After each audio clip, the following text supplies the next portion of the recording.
Kata Syekh Ramadan Al-Buti bahwa anna ta'amula ma'allahi innama yakunu bil insijabi ma'a awamirihi.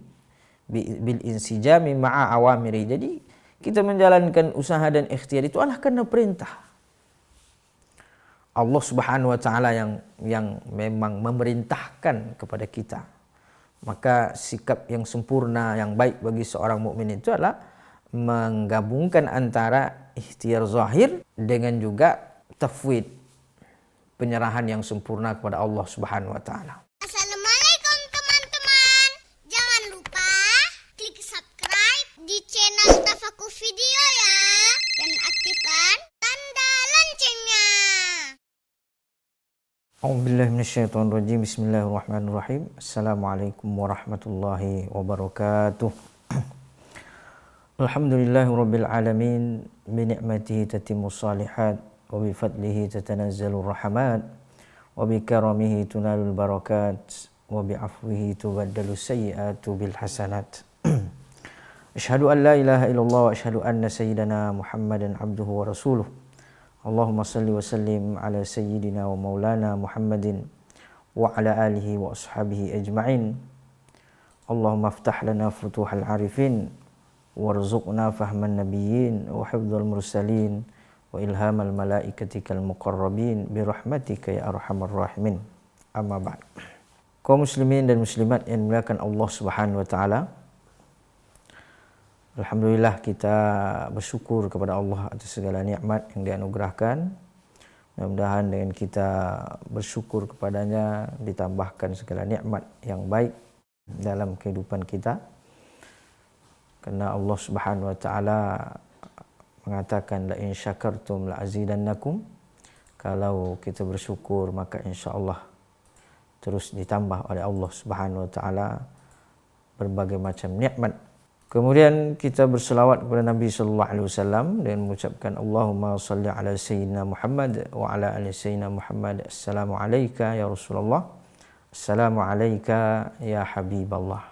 Mudah-mudahan dengan kita banyak berselawat kepada beliau, InsyaAllah kita termasuk di antara yang mendapatkan syafaatnya dan juga dimudahkan segala hajat dan urusan kita di dunia dalam menggapai ridha Allah Subhanahu wa taala.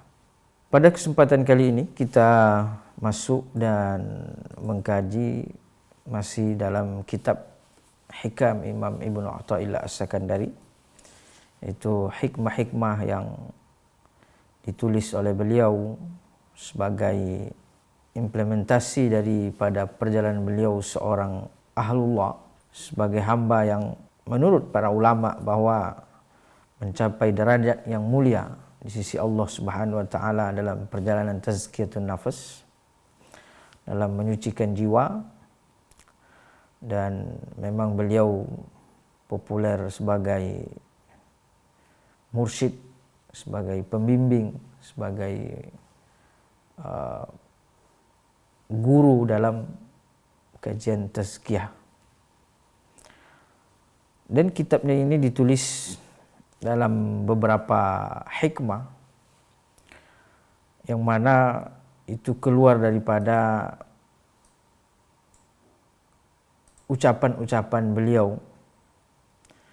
Walaupun itu ucapan-ucapan beliau, tetapi para ulama ketika menjelaskannya bahwa ucapan beliau ini berlandaskan kepada Al-Quran dan hadis-hadis Nabi sallallahu alaihi wasallam. Jadi kesimpulan daripada pemahaman terhadap ayat-ayat Allah Subhanahu wa taala dan juga hadis-hadis Nabi sallallahu alaihi wasallam, maka ketika para ulama menjelaskan hikmah-hikmah tersebut, mereka memperkuat, memberikan landasan serta dalil-dalil daripada Al-Quran dan hadis-hadis Nabi sallallahu alaihi wasallam. Pada kesempatan kali ini kita masuk pada hikmah yang ketiga, yaitu beliau berkata, sawabikul himami la takhriqu aswaral aqdar. Sawabikul himami la takhriqu aswaral aqdar. Ini hikmah yang ketiga. Hikmah yang kedua yaitu iradatuka tajrid ma'a iqamatillahi iyyaka fil asbab minasyahwatil khafiyah wa iradatukal asbab ma'a iqamatillahi iyyaka fit tajrid inhitatun anil himmatil aliyah. Keinginanmu untuk lari dari tanggungjawab yang diembankan olehmu berupa asbab, yaitu kewajiban-kewajiban tuntutan zahir yang mesti kita jalani sebagai hamba. Keinginan untuk lari dari situ dengan maksud, dengan tujuan untuk ibadah, maka itu termasuk daripada syahwat atau nafsu yang samar. Sementara dalam kondisi tertentu ketika Allah Subhanahu wa taala menghendaki kita beribadah kepadanya, menghendaki kita fokus ta'abbud kepadanya, tapi justru lari pada kepada asbab yang zahir, maka itu adalah sebuah penurunan dari tempat, dari keadaan yang agung, yang mulia di sisi Allah Subhanahu wa taala menuju tempat yang kurang baik di sisi Allah Subhanahu wa taala. Itu hikmah yang kedua. Hikmah yang ketiga ini, sawabiqul himami la takhriqu aswaral aqdar. Sawabiqul himam yaitu himmah, keinginan, semangat yang tinggi, keinginan yang menggebu-gebu, keinginan kita yang kuat, semangat kita yang tinggi. Sawabiqul himam, rencana kita yang hebat, perencanaan yang hebat, semangat yang tinggi, semangat yang kuat. La takhriqu aswaral aqdar,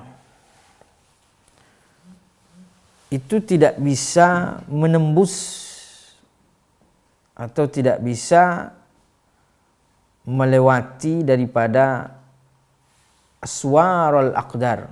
Aswar yaitu adalah benteng, dinding. Aqdar yaitu adalah ketetapan Allah Subhanahu wa taala. Jadi himmah kita yang tinggi, semangat kita yang tinggi, rencana kita yang hebat, itu tidak bisa menembus daripada ketetapan Allah Subhanahu wa taala, kehendak Allah Subhanahu wa taala. Karena Allah Maha berkehendak, fa'alul lima yurid, bahwa Allah Subhanahu wa taala Maha berkehendak terhadap apa yang Allah kehendaki.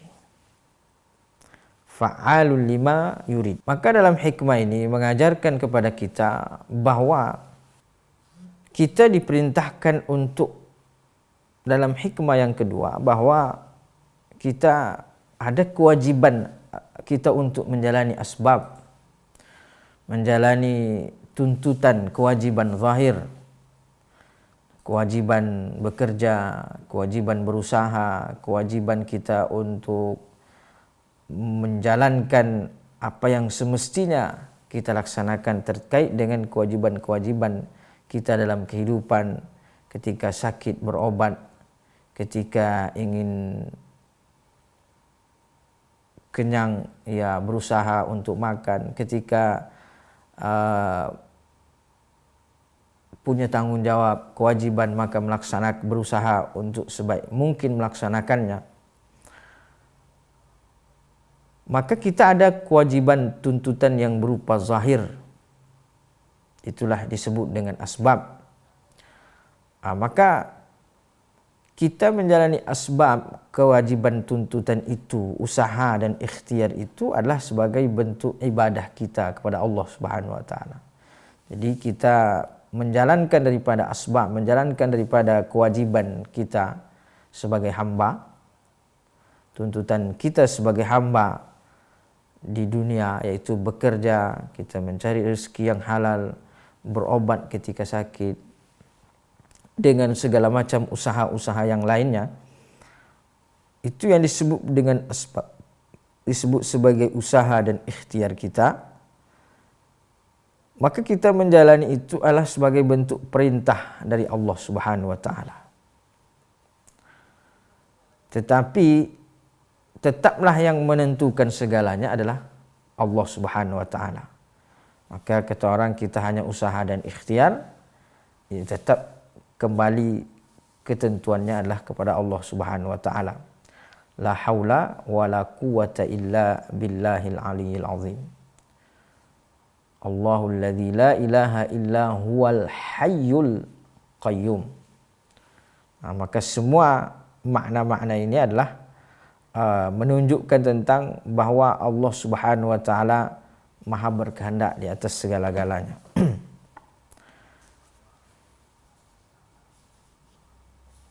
Syekh Ramadan Al-Buti rahimahullah dalam menjelaskan hikmah ini, beliau mengatakan bahwa wal ma'na alladhi, adapun makna alladhi yarmi ilaihi Ibnu Athaillah, makna yang dikehendaki oleh Imam Ibnu Athaillah dalam hikmah ini, ya bna Adam ikdah kama tuhibbu, wahai anak Adam, berusahalah engkau sesuka hatimu. Wabhas anin nataiji kama tasha, dan rencanakanlah, usahakanlah, rencanakan hasil daripada usahamu tersebut. Wa marisil asbab fi alamiha alladhi aqamakallah, dan jalankanlah tugas-tugasmu yang menjadi tuntutanmu, menjadi kewajibanmu. Alladzi aqamakallahu fi, yang mana memang kondisi dan keadaanmu menuntut itu. Kau punya kewajiban untuk memenuhi kehidupanmu, melaksanakan segala kewajiban. Aqamakallahu fihi juhdas tita'atik, semampumu, berusaha maksimal semampu kita menjalankan usaha dan ikhtiar. Walakin fal ta'lam, tapi hendaklah engkau ketahui, annal asbaba, bahwa sungguhnya usaha dan ikhtiar, jalan usaha dan ikhtiar itu, allati tata'amal ma'aha, yang mana engkau berinteraksi dengannya, yang engkau jalani, mahma kanat dzatu madha'in wa fa'iliyatin, meskipun begitu hebat usahamu dan rencanamu dan aktivitasmu, wa fa'iliyatin fima yabdu laka tatahawwalu ila zawahira maytatin idza hiya aradat qada'ullahi wa hikamihi al-mubramaini fi sabiqi ghaibi. Jadi usaha, rencana kita, ikhtiar kita itu tidaklah bisa melewati ketetapan dan ketentuan Allah Subhanahu wa taala. Maka kita hanya usaha dan ikhtiar, tetapi Allah ketetapan hasilnya adalah tetap menjadi mutlak milik Allah Subhanahu wa taala.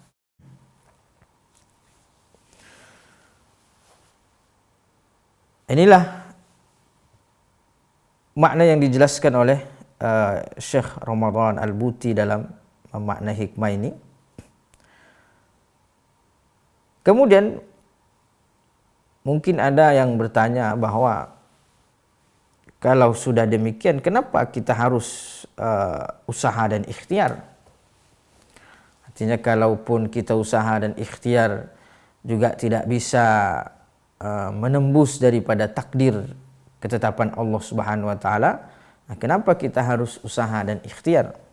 Nah ini penting kita pahami bahwa akidah Ahlussunnah wal Jamaah itu berada antara sikap qadariyah, yaitu menuhankan usaha, menuhankan ikhtiar dan usaha, yaitu menganggap bahwa usahanya lah atas segala-galanya, dan juga antara Jabariyah. Jabariyah yaitu adalah mereka yang memasrahkan segalanya.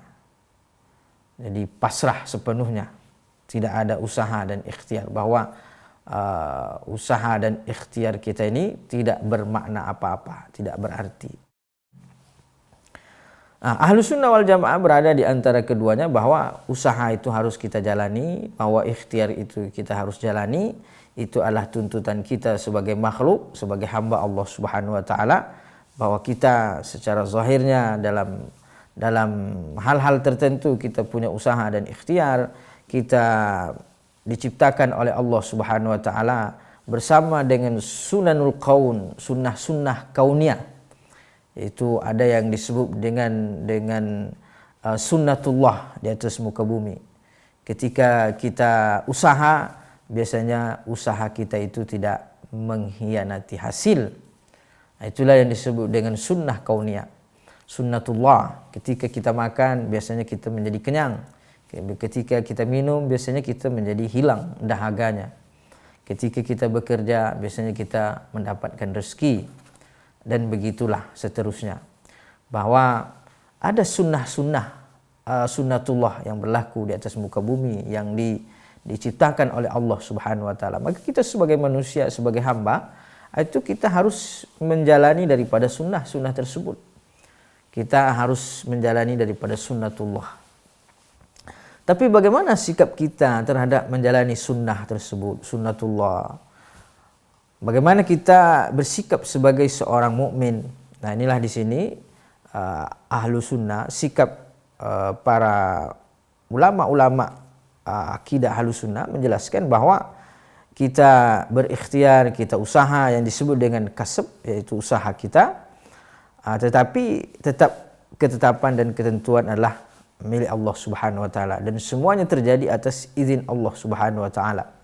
Itulah ketika kita mengucapkan la haula wala quwata illa billah, tidak ada daya dan upaya kecuali hanya milik Allah Subhanahu wa taala. Maka oleh karena itu ikhtiar dan usaha tidak boleh kita tinggalkan. Karena ketika kita meninggalkan ikhtiar dan usaha ini dengan berlindung di balik daripada tawakal, maka itu adalah sebagai bentuk sikap Jabariyah, yaitu sikap yang tidak betul di hadapan Allah Subhanahu wa taala, adalah sikap yang su'ul adab di hadapan Allah Subhanahu wa taala. Kita tidak beradab terhadap syariat Allah Subhanahu wa taala. Tetapi juga bersikap bahwa meyakini 100% daripada usaha yang kita laksanakan, bahwa ikhtiar yang kita jalani itu adalah merupakan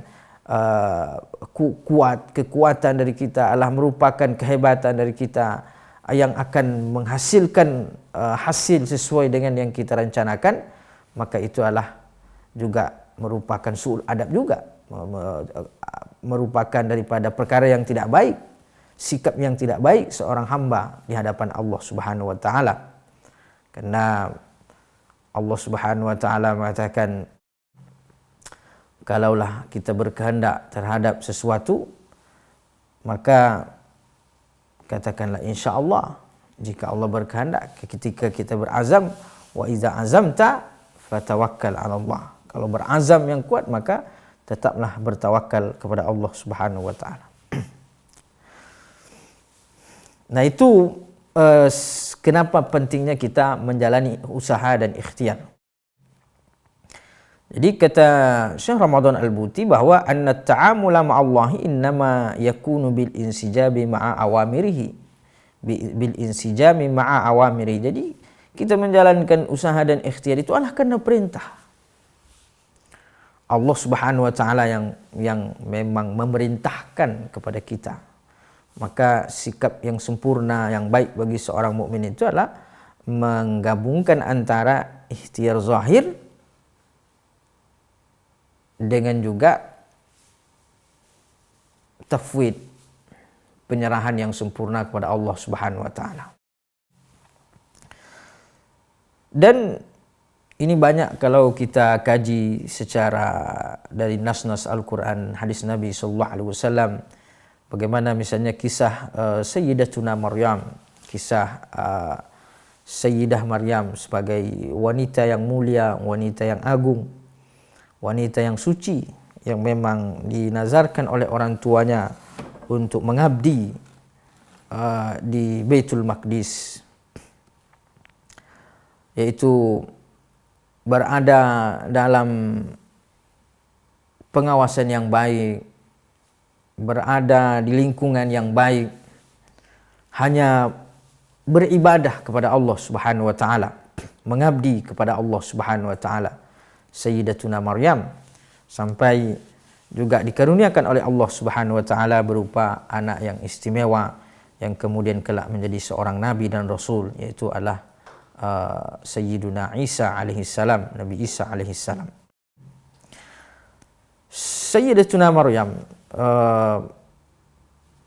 pernah suatu saat ketika beliau dalam hamilnya yang sudah tua, yang sudah mendekati kelahiran, maka beliau pergi. Dan ketika merasa kelahiran itu semakin dekat, maka beliau berteduh di bawah pohon kurma yang rindang dalam kondisi yang lemah dan tidak berdaya itu.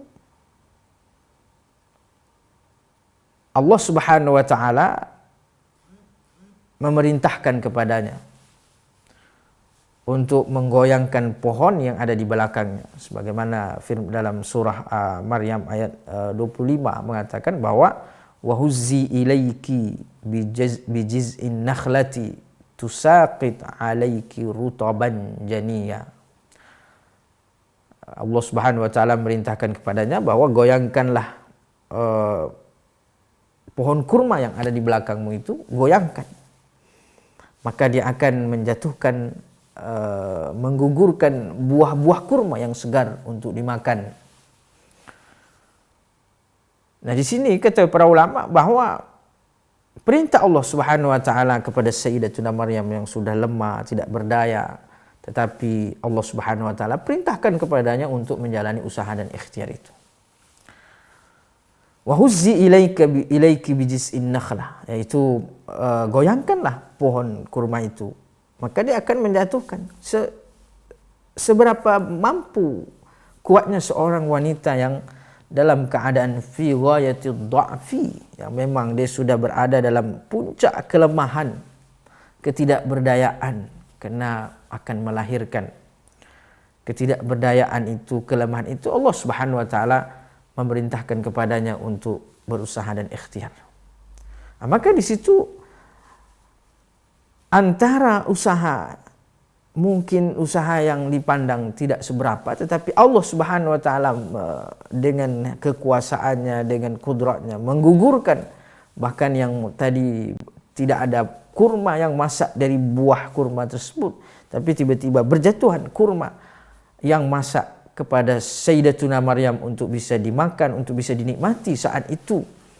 Maka itu menunjukkan tentang bahwa antara usaha dengan hasil itu adalah kedua-duanya merupakan ketetapan dan ketentuan dari Allah Subhanahu wa taala yang harus kita yakini. Meskipun dalam kondisi tertentu bahwa kekuatan Allah atau kudrat Allah Subhanahu wa taala untuk memberikan hasil terkadang tidak perlu melalui usaha. Suatu ketika Sayyidatuna Maryam berada di dalam rumah Allah Baitul Maqdis. Itu ketika kullama dakhala 'alaiha Zakaria al-mihraba wajada 'indaha rizqa. Qala ya Maryamu anna laki hadza. Ketika Nabi Zakaria masuk menjenguknya dan mengatakan bahwa dan menjumpai di sisi Maryam ada buah-buahan, dan Nabi Zakaria merasa heran, dari mana sementara Sayyidatuna Maryam tidak keluar kemana-mana. Maka Nabi Zakaria bertanya kepadanya, ini dari mana wahai Maryam? Maka Sayyidatuna Maryam menjawab, wa min indillah, datang dari Allah Subhanahu wa taala, yarzuqu man yasha'u bighairi hisab, Allah memberikan rezeki tanpa disangka-sangka. Nah, maka seorang mukmin menjalani usaha dan ikhtiar itu adalah sebagai menjalankan daripada kewajibannya, yaitu adalah perintah dari Allah Subhanahu wa taala. Jadi kita mumarasatul asbab, berta'amul dengan asbab, kita menjalankan usaha dan ikhtiar itu, sebab-sebab zahir sebagai tuntutan dalam kehidupan kita sebagai makhluk, sebagai hamba Allah Subhanahu wa taala, itu kita jadikan Allah sebagai bentuk ibadah, sebagai bentuk kita menjalankan perintah, baik itu bersifat wajib atau bersifat sunnah atau bersifat mubah sekalipun.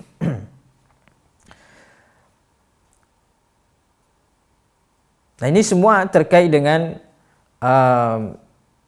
jaminan-jaminan Allah Subhanahu wa taala, karena ada ayat-ayat juga yang mengatakan wa ma min dabbatin fil ardi illa 'ala Allahi rizquha, bahwa setiap makhluk itu rezekinya sudah dijamin.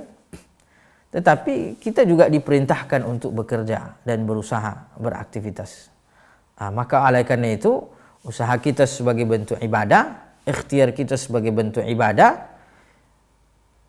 perencanaan kita sebagai bentuk ibadah, tetapi hasilnya tetap kita pasrahkan sepenuhnya kepada Allah Subhanahu wa taala, wa ufawwidu amri ilallah, bahwa kita berpasrah sepenuhnya kepada Allah Subhanahu wa taala.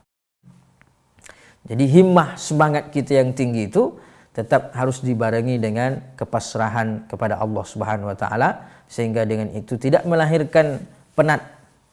Kalau kepasrahan, semangat yang tinggi, usaha yang keras tidak dibarengi dengan kepasrahan, dengan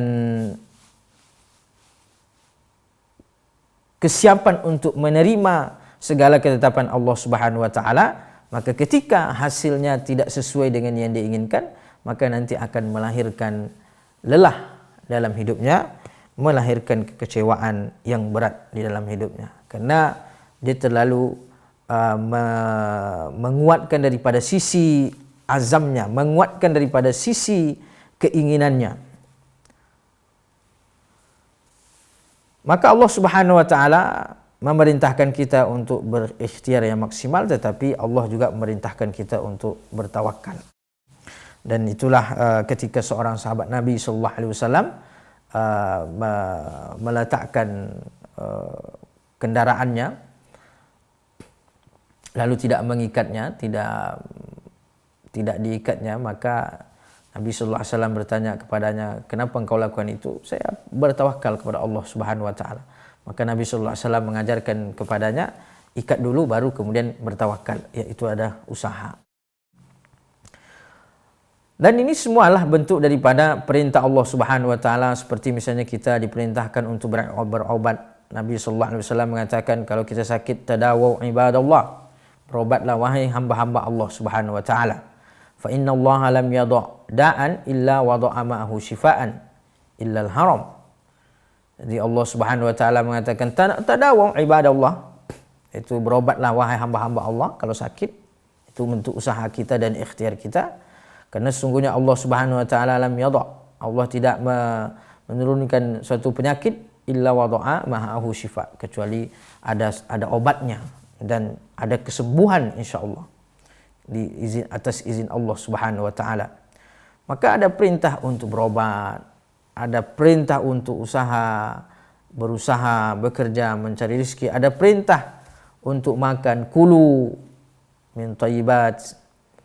Nah, ini semualah perintah-perintah dari Allah Subhanahu wa taala. Sebagaimana juga dalam kondisi kita pada hari ini ada perintah dari Allah Subhanahu wa taala untuk kita menghindar, ikhtiar kita menghindar daripada penyakit, yaitu penyakit menular seperti apa yang kita alami. Kata Nabi sallallahu alaihi wasallam, larilah engkau dari firra minal majzum ka firarika minal asad, larilah engkau dari penyakit menular sebagaimana engkau lari daripada harimau, lari dari penyakit kusta sebagaimana engkau lari daripada harimau. Itu ikhtiar, usaha yang maksimal.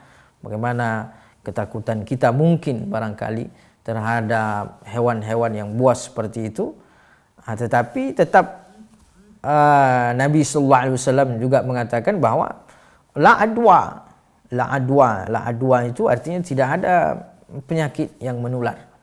Kata para ulama di sini, la adwa, tidak ada penyakit yang menular, sementara sahabat mengatakan bahwa ketika yang sakit dicampur dengan yang sehat, maka yang sehat itu bisa menjadi sakit. Maka apa makna daripada la adwa di sini? Kata para ulama menjelaskan la adwa yaitu tidak ada yang menular kecuali hanya izin Allah Subhanahu wa taala.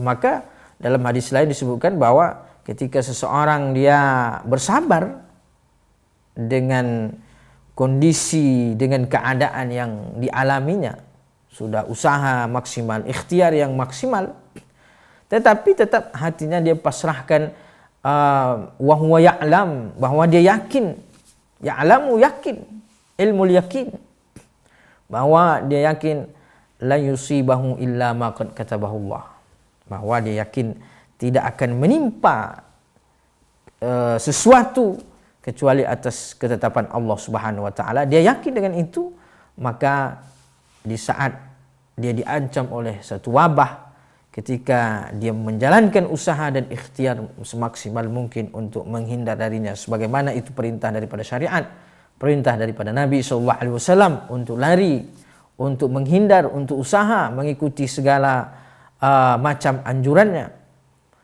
Tetapi dia juga paham bahwa dia juga yakin bahwa tidak akan mengenai seseorang dari ujian tersebut, dari cobaan tersebut, kecuali atas kehendak Allah Subhanahu wa taala. Maka dalam kondisi itu, dalam kondisi berikhtiar dia selamat daripada wabah penyakit yang mengancam, dia dapat pahala di sisi Allah Subhanahu wa taala karena dia ikhtiar sambil bertawakal kepada Allah Subhanahu wa taala. Dan begitu juga ketika dia ikhtiar tetapi asabahu, dia terkena oleh wabah tersebut, terkena oleh penyakit tersebut, maka itu juga baik di sisi Allah Subhanahu wa taala.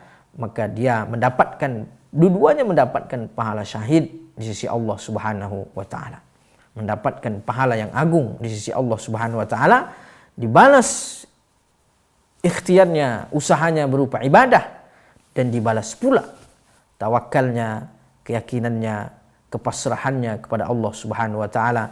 Jadi keduanya jalan itu dia lewati dengan sebaik-baiknya. Maka oleh karena itu Nabi SAW bersabda, ajaban li amril mu'min, mengagungkan perkara orang beriman itu dua-duanya adalah segala urusannya adalah baik. Ketika dia asabat mudarrar, tertimpa sesuatu yang tidak menyenangkan, yang buruk baginya, maka dia bersabar, dia mengucapkan inna lillahi wa inna ilaihi raji'un, maka dia mendapatkan pahala di sisi Allah Subhanahu wa taala.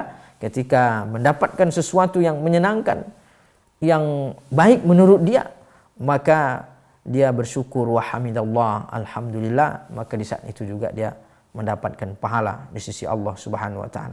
Maka seluruh perkara orang beriman ni, apabila dia menjalankan usaha zahir, ikhtiar zahir itu sesuai dengan tuntunan syarak dalam ibadah, maka dia mendapatkan pahala di sisi Allah Subhanahu wa taala. Maka ketika pun dia di dalam dia berusaha dan ikhtiar itu juga hatinya dia pasrahkan hasilnya, ketetapannya kepada Allah Subhanahu wa taala, maka kedua-duanya jalan ini dia lewati, maka insya-Allah dia mendapatkan dibalas dengan pahala yang sebaik-baiknya di sisi Allah Subhanahu wa taala. Kaum muslimin dan muslimat yang dimuliakan oleh Allah Subhanahu wa taala. Maka seorang mukmin dia meyakini daripada ketetapan dan ketentuan Allah Subhanahu wa taala, sehingga tidak menjadikan ikhtiarnya dan usahanya tadi itu sebagai penentu daripada segala-galanya. Inilah yang dikehendaki oleh tuntunan yang diajarkan oleh Imam Ibnu Athaillah dalam masalah ini, sawabiqul himami la takhriqu aswaral aqdar, bahwa semangatmu yang tinggi, bahwa rencanamu yang bagus, rencanamu yang hebat, bahwa tetap harus dibarengi dengan kepasrahan, yaitu kita menjalani itu sebagai ikhtiar, sebagai ibadah, semangat kita, usaha kita sebagai ibadah, tetapi hasilnya tetap kita pasrahkan kepada Allah Subhanahu wa taala. Maka orang yang bersiap menerima segala ketetapan Allah Subhanahu wa taala dari sisi hasil usahanya itu, maka nanti apapun hasilnya melahirkan rohah, yaitu melahirkan tumaknina, melahirkan ketenangan. Tetapi orang yang dengan himmahnya, dengan semangatnya, dengan usaha, dia tidak mempersiapkan dirinya untuk menerima hasil sesuai dengan ketentuan dan ketetapan Allah Subhanahu wa taala, maka akan melahirkan kekecewaan yang berat dan akan melahirkan rasa penat dari sisi zahir dan penat dari sisi batin. Maka oleh karena itu, agar hanya cukuplah kita dilelahkan dengan zahir kita menjalani ikhtiar dan usaha, kita bekerja, lelah badan kita, lelah jasad kita, maka cukuplah itu yang menjadi tanggungjawab kita. Tanggungjawab kita itu adalah ada rasa nikmat ketika kita ikhtiar dan usaha menjalankan perintah Allah Subhanahu wa taala. Kita beroban, kita bekerja mencari rezeki dan usaha bentuk-bentuk usaha yang lainnya, maka kita lelah dari sisi jasad, bisa jadi lelah dari sisi badan. Tetapi jangan sampai pula kita lelah dari sisi hati. Karena qalbu kita, hati kita juga memikirkan, mengharuskan hasil itu sesuai dengan kehendak kita. Maka Imam Ibnu Athaillah juga mengajarkan kepada kita bahwa cukuplah zahirmu yang lelah, cukuplah badanmu yang ta'ab, yang lelah, tapi jangan sampai juga hatimu menjadi lelah. Lelahkanlah badanmu dengan menjalani ikhtiar dan usaha sesuai dengan perintah Allah Subhanahu wa taala, tetapi istirahatkan batinmu, nyamankan jiwamu. Itulah hikmah yang berikutnya, yaitu arih nafsaka minat tadbir fama qama bihi ghairuka anka la takum bihi li nafsik. Mudah-mudahan kita diberikan sisa umur oleh Allah Subhanahu wa taala yang berkah, yang baik, sehingga kita bisa melanjutkan hikmah yang berikutnya. Karena hikmah yang berikutnya ini adalah mengajarkan kepada kita, kalau kita punya himmah yang tinggi, punya keinginan, punya usaha, maka kita pasrahkan juga kepada Allah Subhanahu wa taala, sehingga tidak melahirkan rasa lelah, rasa penat, rasa kecewa terhadap hasil yang kita dapatkan. Mudah-mudahan kita semua senantiasa berada dalam kebaikan yang dikehendaki oleh Allah Subhanahu wa taala. Bagaimanapun manapun yang kita jalani, kita semua diberikan pahala oleh Allah Subhanahu wa taala. Baik kita menjalani ikhtiar yang zahir, begitu juga dengan tafwid kita, penyerahan, kepasrahan kita kepada Allah Subhanahu wa taala. Mudah-mudahan kedua sisi ini adalah menjadi ibadah kita, menjadi persembahan terbaik dari kita kepada Allah Subhanahu wa taala, sehingga kita termasuk di antara yang disebutkan Allah Subhanahu wa taala, wa ma umiru illa liya'budullaha mukhlishina lahuddin wa ma khalaqtul jinna wal insa illa liya'budun. Terima kasih dan mohon maaf. Kita tutup dengan membaca kafaratul majlis. Subhanakallahumma bihamdika nasyhadu an la ilaha illa anta nastaghfiruka wa natubu ilaik. Wassalamu alaikum warahmatullahi wabarakatuh.